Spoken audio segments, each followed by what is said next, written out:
I'll save you guys some time. If you don't want to watch the full review, my opinion of the joysticks are they're a waste of your time, a waste of your money, really difficult to install, and they're really designed to fail, so really do not purchase them. I'm going to go over everything that I think is wrong with these joysticks, from the fact that they were released without even being tested. That's a pretty big claim, and I have the proof to back it up.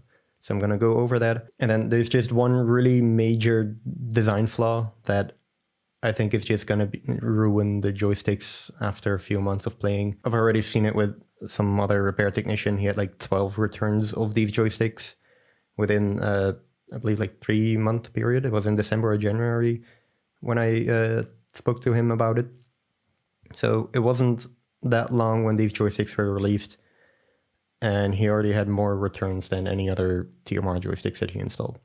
So back to my claim, these joysticks were released without them being tested by Gulikit themselves. I set up some pages here. I'm going to go through them and I'll prove it to you to show you what my evidence is. I'm going to start off with this. It's about the Switch Pro version of the tension adjustable TMR joysticks. On the right side here, that's just an original one for reference. And the center one, that is the one that's in DualSense controllers. And the one on the left, that one is the one for Switch Pro. And there's immediately something you notice. That's the difference in the thumb caps. It sits a lot higher than the other two. And the top is like about the same height. Well, what does this mean for the joysticks? If you install them in a Switch Pro, you're gonna get this. They sit way too high on the joystick, and they're rubbing on like the inside of the shell. How did this go through QC? Gulikit already had some QC issues on their previous TMR joysticks, where if you look on the edges, you would see like a lot of rust, and I'll try to show that here as well. Let's see, because this is just a random, I think this is a PS5 pair. It's like first generation of the TMR. And let me see if I can show you some rust. There you can see it on the left side. Here it is a very big spot. Let's see if I can focus on it. I'm doing this with my phone, the camera, so it's a bit difficult. So my point is really their QC isn't really that good. I think they're missing a lot of steps, and their first generation had a lot of rust. This was also on sale by retailers, by Gulikit, in hands of customers from summer up until October. That's how long Gulikit had these rust issues. And you can actually see it back on their photos.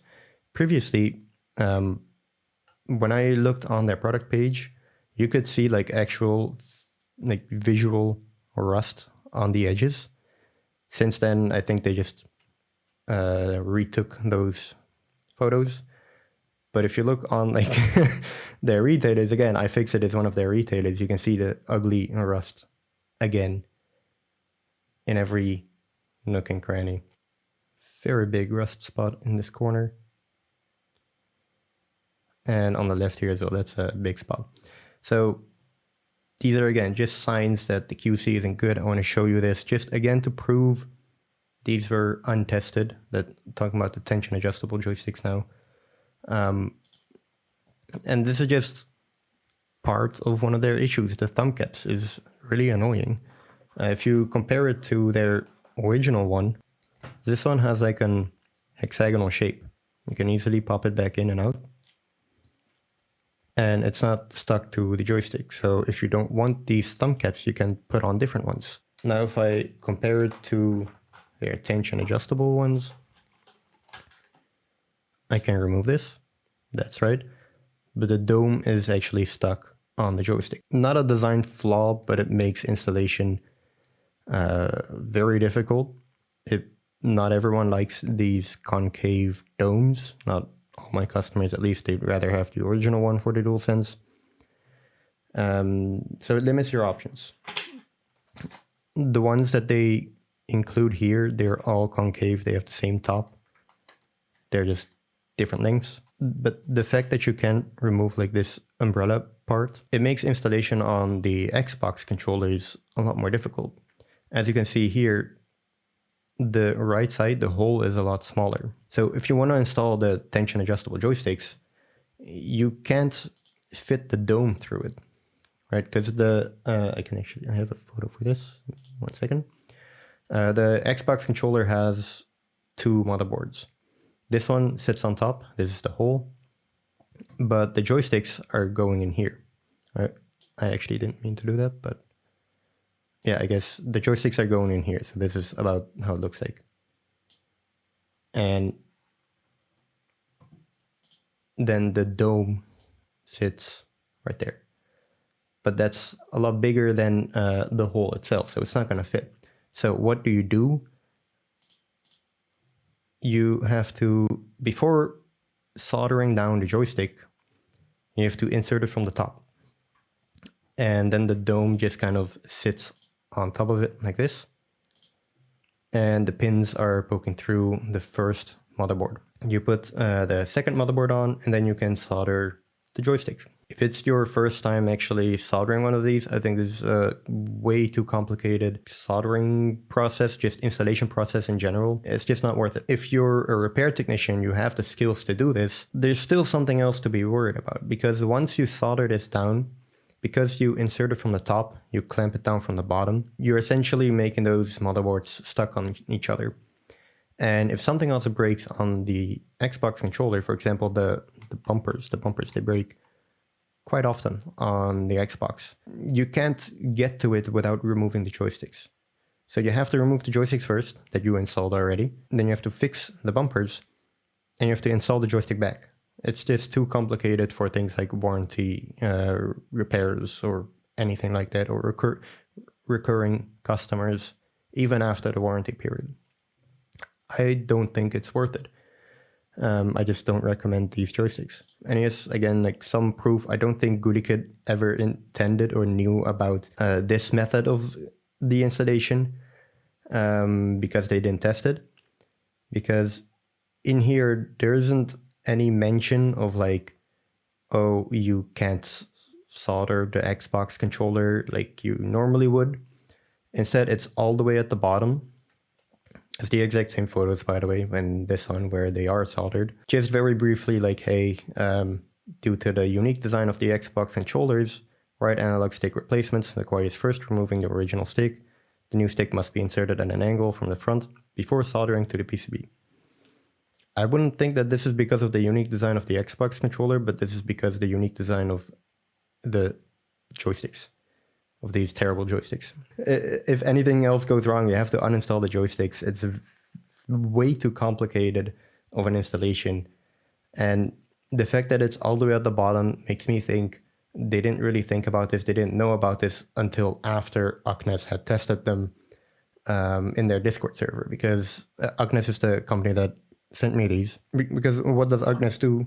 Agnes is just a retailer, and they do tests, for example, of these joysticks or of new controllers, new products. So they sent them out in their Discord server, and we, as like the lab rats of a retailer, we found out that this doesn't work. Now, again, it doesn't really prove anything, right? The pictures are here now, so maybe they added this when they launched it, they already knew about it. Well, again, I can kind of prove that that isn't the case. They only found out how difficult this installation was after Agnes had tested these.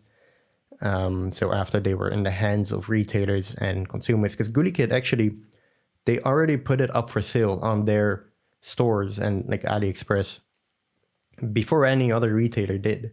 Before Agnes had the opportunity to send them out to test them, Gulikit was already sending them, getting them in the hands of retailers and customers. I think that's really bad. But what I did receive was the product images, right? So for example, this one, you can see right here. So these are like all the product images that I received. What is not included is this one. These images are not included. I have another folder right here, pictures, Xbox. These are just the product photos. But none of these images are in the folders that I received, so they didn't know about it yet. I think it's good that they added it afterwards, but again, this is a design flaw of the joysticks, not because of like the unique design of the Xbox controllers. I would say that's pushing the blame onto someone else. That's just because the thumb cap cannot be removed. And there is something else about the thumb caps, actually. All right, here is yet another issue with the thumb caps. I got this from a customer of mine where he installed these joysticks, but he ended up like failing horribly with the cable or the wire for calibration. And you can see the dome is not connected to it anymore, because when I took out the joystick, I realized it's actually incredibly difficult to remove the dome with this still attached. Now you can kind of force it, you can bend the plastic and maybe with some tweezers.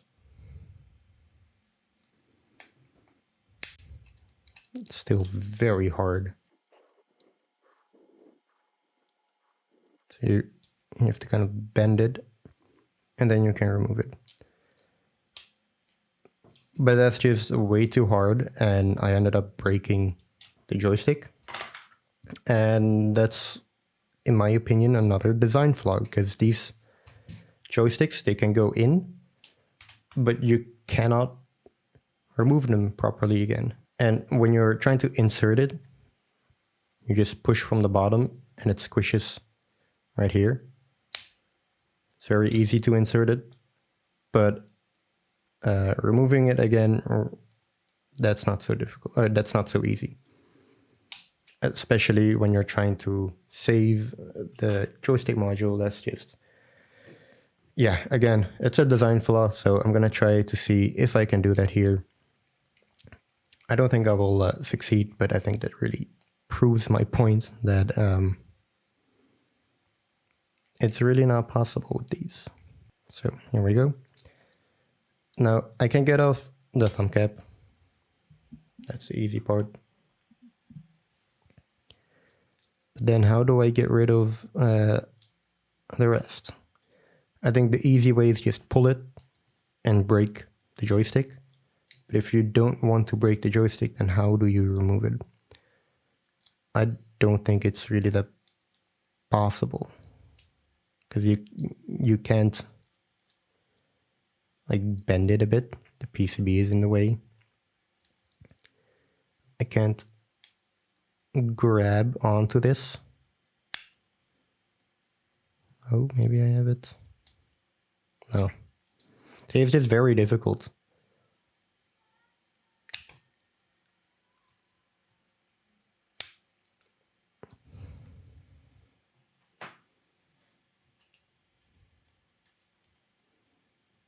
Like, yeah, really, realistically, the only way that you can remove this is really just going to be pulling.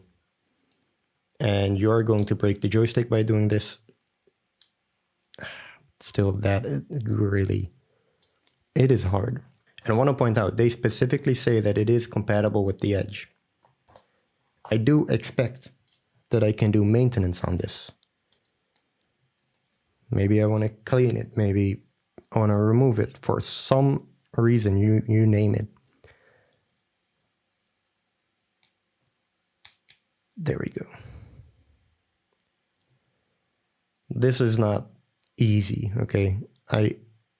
This is not intended from Gulikit, and I was fully prepared to break it just now. This is the first time I actually managed to remove it without breaking it. I'm kind of surprised by that. And now how do I get it back in?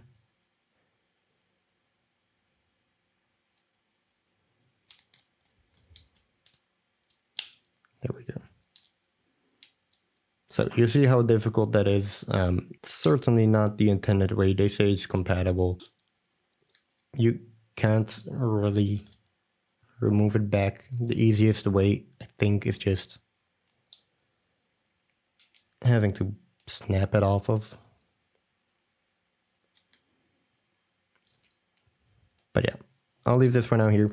just real quickly, I already recorded a video. I noticed this was on my table. That's from the function key right here. So even though I did get the dome out, I did end up breaking this button on this right here. So I did break it. Oh well. But yeah, I'll leave this here for now. The next thing that I want to show you is they advertise that you can, let's see if I can find it here. You can remove the metal ring on the joystick cap to use. The joystick will have a wider range of motion. If you use the joystick cap without a metal ring, it will increase the wear and tear on the stick. I would love to see Gulikit try to remove this metal ring without breaking these clips. In my unboxing short, I did manage to remove it on this longer one, but I had to use like pliers and tweezers to actually squeeze them, and I ended up bending one of the clips. It is incredibly hard to do this, and I don't really see why they are marketing it as a feature. There we go. But these clips are under immense pressure right now. So it can be removed, and with the longer shaft, it's actually quite easy. That's why I chose to do this one in my unboxing short. If you take this one, however, you don't have much grip. Like, I can't push it from the side while also grabbing it with tweezers. I'm still going to try it.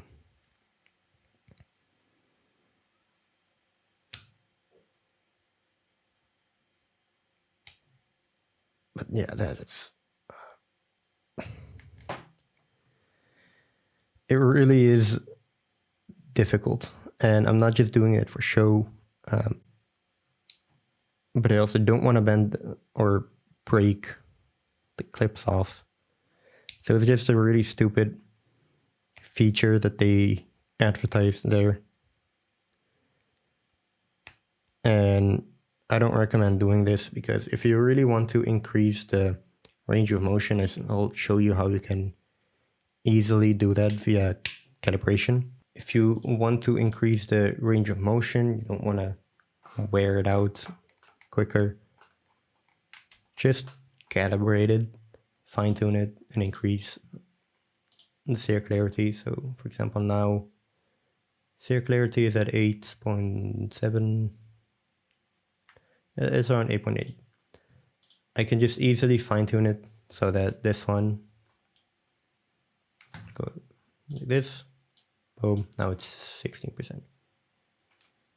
So it's very easy. You don't need to remove anything. You don't need to, I'm going to cancel this, but it's just a pointless feature that is bound to break your joysticks.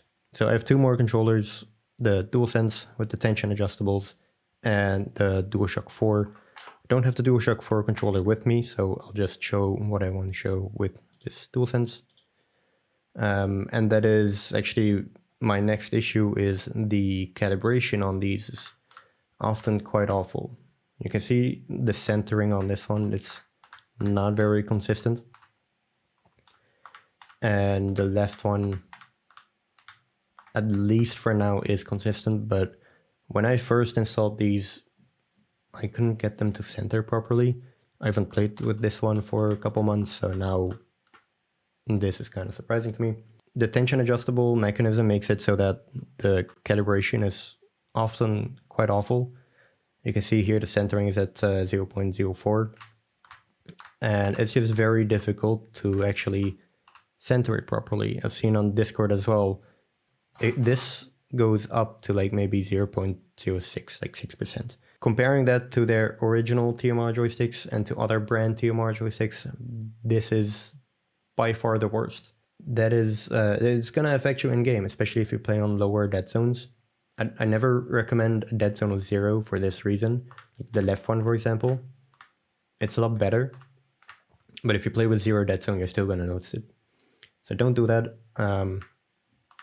You're gonna notice things like these little jitters, which if you play like any shooter, I recommend a dead zone of maybe like at least a minimum of 3%.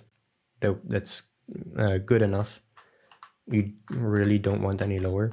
And from what I heard, that's also what professional players use, like 2% or 3%. So yeah, that's another like small thing. It's just decentering. It can be fixed with the dead zone setting in game.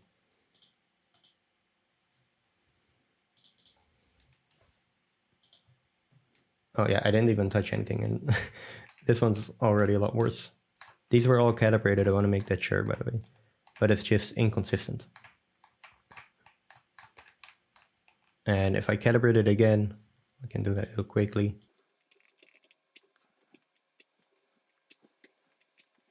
There, especially on the right side, it's on higher tension.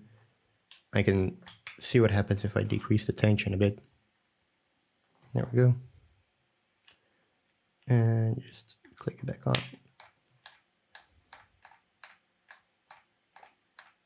It snaps on a bit easier, but this is like way too low tension. I don't want to play with this. I think that's why the left one is also a bit better, because that one had lower tension and it snaps easier. But what can also happen with too low tension is, I don't know if the frame rate will even pick that up, but when I let go from this side, maybe I can do it like this. You see this? When I let go from here, it's going to jump back to the top left. And afterwards, it's going to jump back to the center. That's also something that it may affect you in games where, let's say you're shooting, looking to the right, you're shooting, you're letting go, and you can see that it's going to slip back to the left side a little bit. Yeah, I wouldn't find this acceptable. And this happens because you have too low tension, so it just moves back and forth way too easily. Right there, it happened again. Not good quality, but that is a side effect from having too low tension. It's not necessarily these joysticks. It can happen with any joystick that is too low tension. The next thing I want to show is with these screws, because these are never really the same tension if you rotate them the same number of rotations. It's going to be very hard to actually show this on camera because it's just a feel thing. What I have discovered is that you can kind of rotate them with your finger, and at some point they will get stuck. And I think that is the part where you actually start to thread them in the screw. So here I can kind of rotate it with my finger, and at some point it will stop. It's very difficult to show this.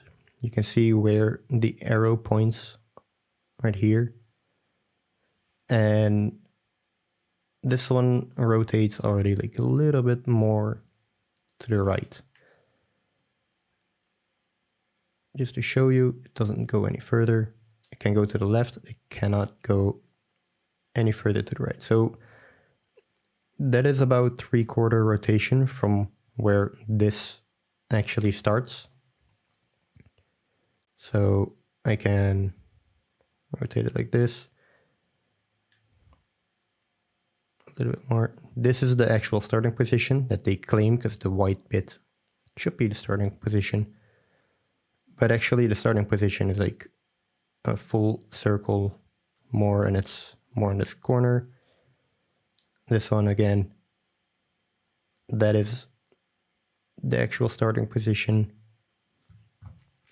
And my DualShock 4 controller, which I don't have, had the same issue. Yeah, I want to mention, if you lose this, you are basically done for it. They don't give you any extras. I think that's also pretty sloppy design. They could have thought of something to actually make it stuck in this mechanism so that you can't take it out. It's just very poorly designed. I can freely move it to about 45 degrees.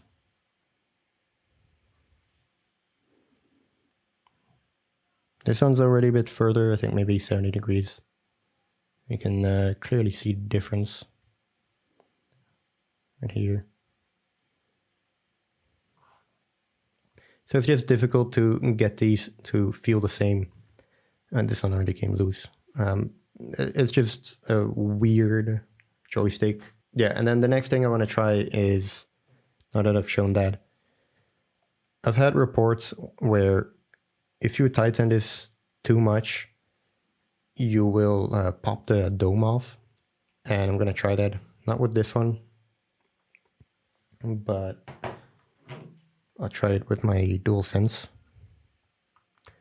I'm going to do it with the screw because I can put a bit more torque on it.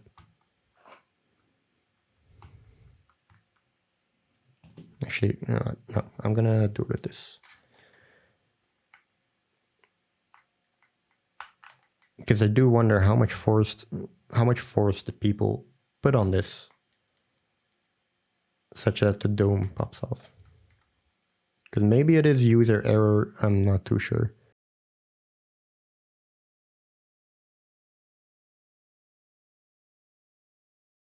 Still nothing though. And I think I'm breaking this.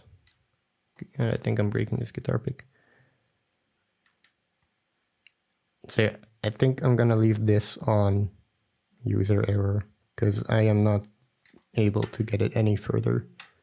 So at least this is a claim I can't prove, that the dome pops out. I can still try again with the screwdriver, but I think I'm gonna end up stripping the screw here.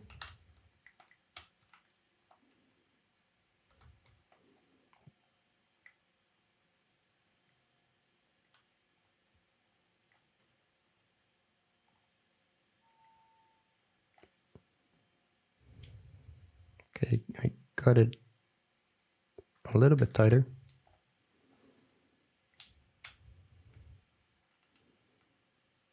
Oh, wait, I think we have progress now.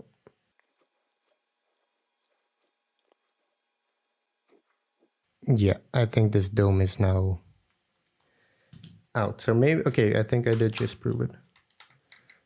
Let's quickly see. But I did have to use a screwdriver, so I'm still leaning on user error, or there's a difference in quality between the joysticks.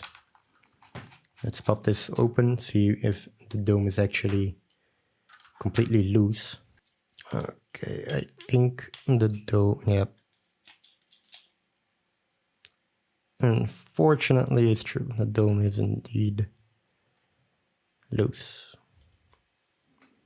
So that can happen from having it too tight. I don't know how tight it is supposed to be for like when that happens, but something I actually forgot to mention, if you have it too tight, this also happens. It's going to be crooked. Because I forgot to show it, I do have a clip of it when I installed it for the first time. I'll try to put it on screen because I have the clip still saved. And this was immediately noticeable for me when it's crooked.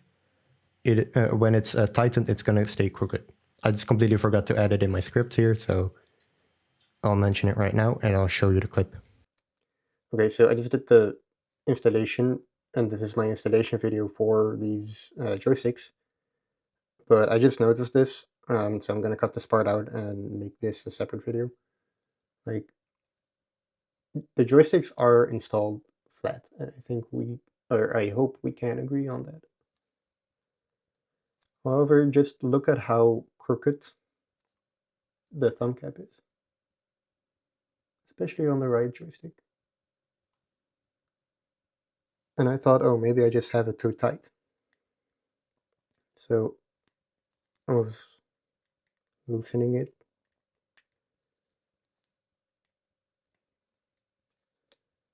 And it's still incredibly crooked. Like, this is bad. This is horrendous. I can maybe show it off better if I use the longer stick. There we go.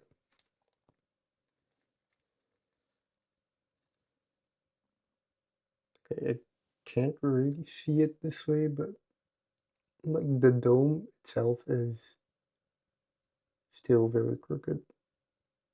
Maybe it's just when it's incredibly tight.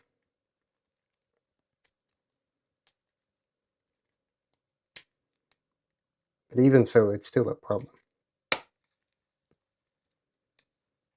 Oh yeah, now you can see 100%.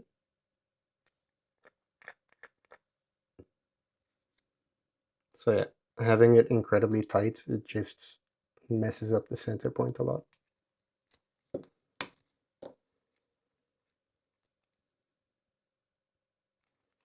Problem number how many that we already found, and I haven't even played with it yet. Kind of surprised because I haven't even done anything. I have everything on video of what I did to the joysticks. So right now I think this one's now also, yep. Okay, I think it isn't too much pressure that it needs. I think it's definitely doable with this one. So I can see how someone would tighten it and then it pops off. It's quite terrible design, but at least I have proven that if you tighten them too much, you're gonna break these. And that actually brings me to another point is there is another photo that I did not see in the product listing, but I did see right here. Please note that the dome part of the tension adjustment under the joystick cap is integrated with the joystick component and cannot be separated. So do not attempt to disassemble the part as it will damage the whole joystick. This is also not included anywhere here, so they also only found out about that after the fact. And the last thing I want to say about these joysticks is, or about the thumb caps rather, they say plus and minus 30 grams of stick force. But what is the standard stick force? Like there's not really, they can say plus and minus 30 gram, but if it doesn't say what the standard is, you still don't know what the tension actually is. I think this is a pretty meaningless image. It doesn't say anything. And if you use a higher cap versus a lower cap, it's going to feel different as well. So what is the standard stick force? Is it comparing to Alps? Is it comparing to their own TMR joysticks? We don't know. But yeah, that's it for at least the joystick design, the photos, and mostly the thumb cap actually. The biggest reason why I don't recommend these joysticks is because of this video from Tryhard Customs. It's showing the difference in tolerance between the tension adjustable joysticks. This is the internal of an Alps joystick from an Elite Series 2, which is also tension adjustable. And what he wants to show here is the difference in tolerances. So how tight is everything up against each other? It's one tap on the Alps tension adjustable joysticks. Now he takes the Gulikit.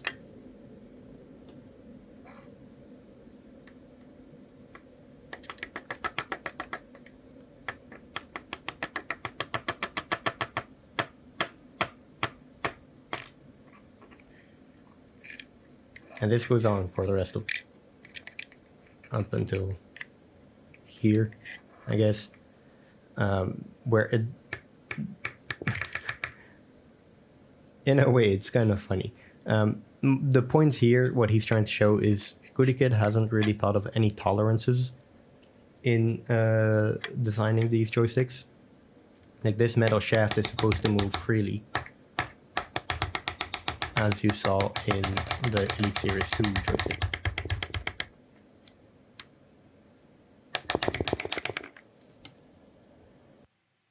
He didn't even manage to remove them. So what does this mean?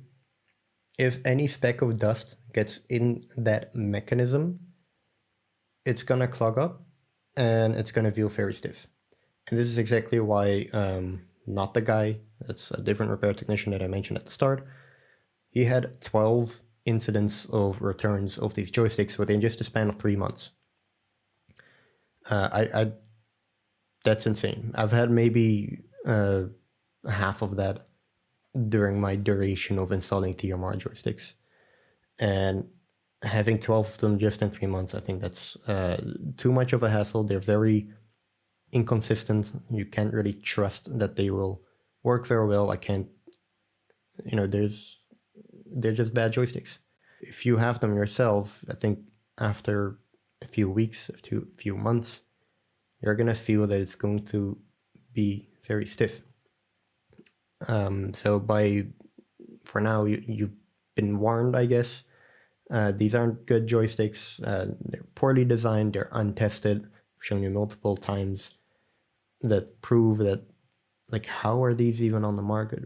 It's like you're designing a phone case for, I don't know, the iPhone 10. I'm just saying something. You're designing a phone case for the iPhone 10, but it's too small for the phone.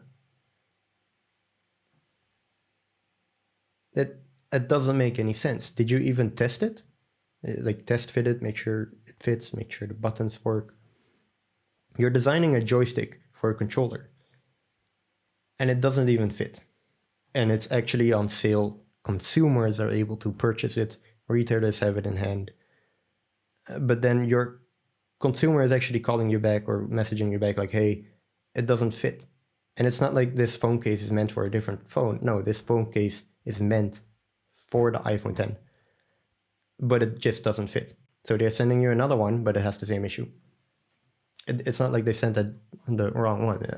I'm trying to, I don't know if that analogy makes sense, but it's just so wrong to send a joystick, or to sell a joystick to consumers, to paying customers, and not have the balls to actually test it to make sure it works. I think this is so sloppy of Gulikit. It's not the first time they did it. You can see it right over here as well. There's so much rust on this, and they sold that to customers for a couple months. And now they found out about this very quickly, that it doesn't work. Of course, I mean, you just have to install it and you'll see it doesn't work. So at Acnes, the testers found there, hey, doesn't work. They fixed this. Then the Xbox was a thing. Still, it's so bad. Like, I'm speechless to the quality of the QC of Gulikit. I knew it was bad, but not like, come on. This is on another level. I saw a video as well of their Gulikit KK3 Max controller. Someone was doing a review and came back to it a later time because they updated the triggers. And then they sent the wrong joystick to the reviewer. I think this is... How do you manage to do that? This is going... It's like back-to-back, like issues after issues with Gulikit's QC. And I'm hoping that they will improve on it. I mean, I don't think so, given their track record. They had a deal with Acnes. I mentioned this in my previous TMR review as well. They had a deal with Acnes that they would test all their joysticks. I don't know if I'm not sure if controllers are also part of that deal, but they would have tested all the joysticks, like new TMR joysticks, before publishing them. And they immediately backed down on that deal with Acnes after, I think it was the Joy-Con TMR, when that released. That's just what I hear from Acnes. I don't know Gulikit's side of the story, but it kind of shows that Gulikit isn't really prepared to invest in the QC, and they are taking a hit right now. I've been postponing this review for quite some time, mainly because I just don't have anything good to say, and I'm like, well, it's gonna make for a stupid video, but I kind of felt like I should say something about it. I hope that Gulikit actually improves this. at least make the dome separable, and the tolerance, yeah, that they should really go back to the drawing board on that one. Those are the two main issues. The thumb caps are making it so hard. I had really high hopes for these joysticks, but I'm just super disappointed. Like, this is, apart from the quality, it's just the fact that they are untested and sold out of principle. I just don't want to buy these or recommend these to anyone. And that's saying from someone who actually has, you know, an affiliate link with Aknes. I just can't recommend them. I'm gonna pull all my affiliate links from the videos. And these, the regular TMR joysticks, actually, I had a really positive review of these, other than well, the rust, which they fixed quite quickly. But I do recommend these, like, genuinely. If you like their thumb cap design, the concave one and the metal ring, get this one. If you don't, then I recommend Aknes, because they come from the same, like Aknes Hallpi. They collaborated and also have their own joystick. They come from the same factory, so you're gonna get the exact same performance, but just you won't get the Gulikit trademark thumb cap, I guess. I also have another review coming up of the K-Silver joysticks, the Pro Plus or something. It's a very difficult name to remember. I've been playing with that one for quite some time, and generally I am very impressed. I really like those joysticks. I'll have a separate video about that soon, so subscribe if you don't want to miss it. So again, please save yourself the money, the time, the effort. Don't buy these tension adjustable joysticks. And also K-Silver has come out with their own tension adjustable joysticks, which I'm gonna be reviewing as well. They didn't send me a pair. I will just purchase them. I saw that on Discord lately. So this is their tension adjustable joystick. These are already like being sent out to test, and I'm looking forward to test these as well. I don't have them yet. I'll just purchase them whenever I get the chance. So that's going to be it for this video. Just a quick summary. The thumb cap design, awful. It has issues with the Switch Pro, or had issues because they fixed it. Xbox, way too complicated. Don't even begin. DualSense Edge, again, you can't remove it. After you installed it, you might break it. And what else? Yeah, the calibration performance, the centering. You can get quite a lot of center slop in a way. Like it goes up to like 0.05 or like 5% or something like that. It's not really the best. It's actually the worst of the TMR joysticks that I've tested. And then the tolerance, yeah, it's a disaster waiting to happen. So at some point, you're gonna have to toss the joysticks anyways. So given that they are the most expensive joysticks out there at the moment, please don't buy them. Just get a different one. I would say wait for the K-Silver tension adjustable TMRs. Again, I really like the concept of these, and I hope that they execute it better than Gulikit, although it's a very low bar. So I do think that they have it. All right, thanks for watching, and I'll see you in the next video of the K-Silver TMR joysticks review. Bye bye.